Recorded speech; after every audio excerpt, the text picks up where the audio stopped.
আসসালামু আলাইকুম প্রিয় দর্শক, যে যেখানে আছেন আশা করছি ভালো আছেন, সুস্থ আছেন। আমি আলহামদুলিল্লাহ আল্লাহর রহমতে আপনাদের সকলের দোয়ায় মোটামুটি ভালো আছি। দেশে বা দেশের বাহিরে যে যেখানে আছেন সবাইকে আমন্ত্রণ জানাচ্ছি আমার আজকের ভিডিওটি দেখার জন্য। আশা করছি আপনাদের কাছে ভিডিওটি ভালো লাগবে। এখনও যারা লাইক দেন না, প্লিজ একটা লাইক দিয়ে আমার সম্পূর্ণ ভিডিওটি কন্টিনিউ করবেন। ছোট্ট একটা ভিডিও আজকে আপলোড করেছি, চিন্তা করলাম যে আজ যা যা রান্না করবো সেগুলো দিয়ে একটা ছোট ভিডিও রেডি করে নেই। এই যে মে মাসের 7 তারিখে একটা ঘটনা ঘটে গেল, এ সম্পর্কে একটু কথা বলতে চাই। কিছু কিছু শাশুড়িরা মনে করেন যে ওনাদের ছেলেকে শুধু পেটে ধারণ করতে বা লালন পালন করতে, মানুষ করতে টাকা খরচ হয়েছে বা কষ্ট হয়েছে। আর মেয়ের মার মেয়েকে মানুষ করতে বা লালন পালন করতে, পেটে ধারণ করতে কোনো প্রকার কষ্ট বা টাকা খরচ হয় নাই। এই জন্য মেয়েটাকে বিয়ে করে নিয়ে যা ইচ্ছা তাই করতে চাই। মেয়েটা তো আকাশ থেকে এমনিতেই পড়ে গেছে। পলাশ এবং সুস্মিতার বিয়ের ভিডিওগুলো দেখেই মনে হয় যে পলাশ সুস্মিতাকে কতটা পরিমাণে ভালোবাসত। সুস্মিতার প্রতি পলাশের এই ভালোবাসা মা কোনোদিনও সহ্য করতে পারে নাই। সে আমার মনে হয় সবসময় হিংসার বশবর্তী হয়ে থাকতো। আপনারা কি কেউ কোথাও দেখেছেন যে ছেলের মা ছেলে এবং বউয়ের সাথে হানিমুনে যেতে?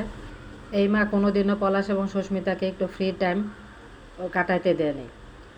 উনি মনে হয় ভুলেই গিয়েছেন যে ছেলে এবং মেয়ের বিয়ে হলে তাদেরকে একটু নিরিবিলি জায়গা দিতে হয়।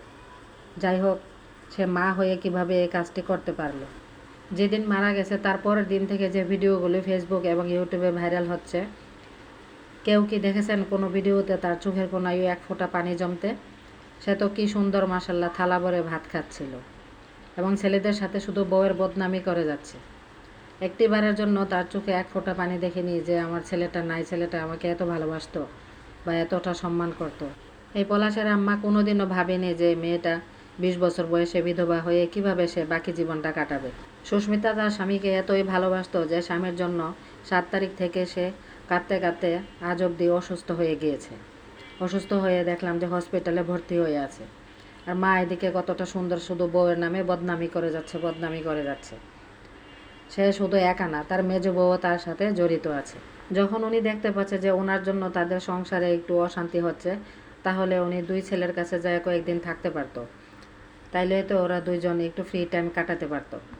ছেলের 35 বছর বয়স হয়েছে, চাকরি করে এত বড় অফিসার, তারপরও তার ছেলেকে খাইয়ে দিতে হবে। কতটাই ভালোবাসে সে। আসলে সে ছেলেকে ভালোবাসে না কোনো দিন, সে তার টাকাকে ভালোবাসত। আর তার পেট ভর্তি ছিল শুধু হিংসা।